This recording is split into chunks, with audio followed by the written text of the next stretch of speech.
योगी आदित्यनाथ जी, योगी जी आप अपने राज्य को राम राज्य बनाना चाहते थे। राम मंदिर बनाने से क्या कोई भी राज्य राम राज्य बन जाएगा? नहीं साहब, आपका राज्य अपराध राज्य बन चुका है। आपका राज्य राम राज्य नहीं, आपका राज्य अपराध राज्य बन चुका है। और मौलिक अधिकार संविधान के द्वारा प्रदत्त अधिकार है बाबू, और ये किसी के बाप का अधिकार नहीं है जो इसे कोई छीन ले।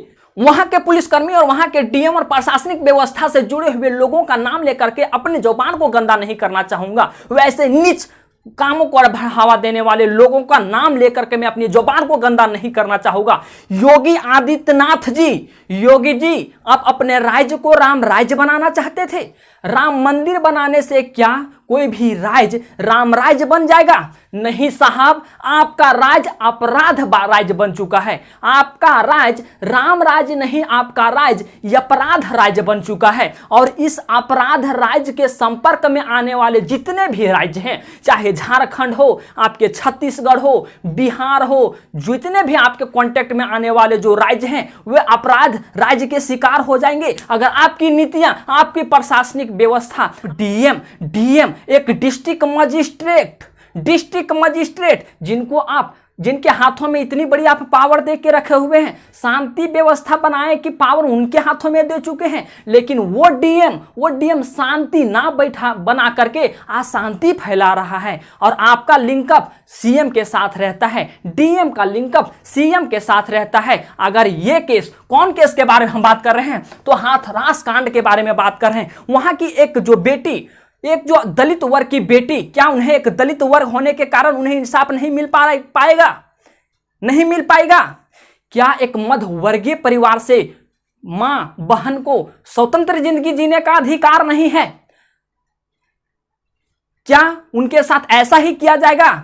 ऐसा ही अपराध को बढ़ावा दिया जाएगा? अगर उनके परिवार वाले बोलते हैं कि अगर डायरेक्ट दिल्ली ले जाया जाता तो शायद उनकी जान बच सकती थी। उनकी जीभ इसलिए काट दी गई थी क्योंकि वे अगर पुलिस के सामने अपनी बयान देती तो शायद वो बयान देने में असमर्थ होगी। ये कौन सा अधिकार है साहब? जिस मां ने उस लड़की को पैदा की, उस लड़की का मुंह देखने से आप लोग वंचित कर लिए। मां रोती रही, बिलकती रही, श्राप पड़ेगा।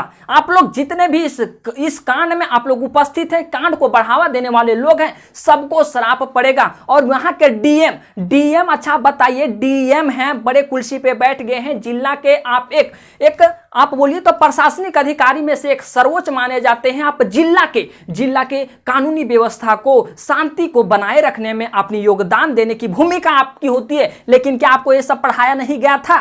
डीएम साहब, आपको डीएम कहते हुए मुझे शर्म आ रही है, शायद मुझे शर्म आ रही है क्योंकि आप डीएम के लायक नहीं है। कर्तव्य आपको ऐसा किए नहीं, और कर्तव्य से ही आदमी बड़ा और छोटा बनता है। और आप एक डीएम हैं, डीएम ऐसे कैसे कर सकता है? क्या आप घूस वगैरह दे करके उस कुर्सी पे बैठे हुए थे? आप रातों रात किसी भी शव को कैसे जला दिए? आप कहते हैं, डीएम कहते हैं कि परिवार की उपस्थिति में शव को जलाया गया। चुतिया नहीं है पब्लिक, संस्कृति को जानती है, रीति रिवाज को जानती है। कोई भी मध्यवर्गीय परिवार के, चाहे हिंदू रीति रिवाज में कोई भी व्यक्ति रातों रात शव को जलाने का आपको देता ही नहीं, आपको यह ऑर्डर देता ही नहीं। और वहां कोई भी शव को घर से बाहर निकाला जाता है तो हल्दी लगाई जाती है। आपने हल्दी लगाया, आपने रात में ही शव को जलाया। वहां जिस समय शव को जलाया जा रहा था उसमें हम वहां के फोटो देखें, आपको फोटो देखें कि वहां जो है वो आप पेट्रोल से छिड़क के शव को जला रहे थे। लेकिन हमारे भारतीय संस्कृति में ऐसा नहीं होता है साहब। अगर नहीं पता तो ये सारी चीजें आप सुन लीजिए। ये हमारे भारतीय संस्कृति रीति रिवाज में ऐसा नहीं होता है। वहां कपूर का उपयोग किया जाता है या तो शुद्ध घी का उपयोग किया जाता है। आपका पेट्रोल क्या है? अशुद्ध चीज को अगर आप उसका अंतिम संस्कार कर रहे हैं फिर भी अशुद्ध चीज का उपयोग कर रहे हैं। और आप पब्लिक को सिखा रहे हैं कि ऐसी होती है। साहब, एक मां की श्राप आपको ऐसी पड़ेगी अगर आप इस काम को बढ़ावा दिए होंगे, अगर आपका इसका जांच पड़ताल किया जाएगा, अगर आप इस काम को बढ़ावा दिए होंगे तो डीएम की पढ़ना आपके लिए ठीक नहीं था। आप शायद पढ़े ही नहीं होंगे।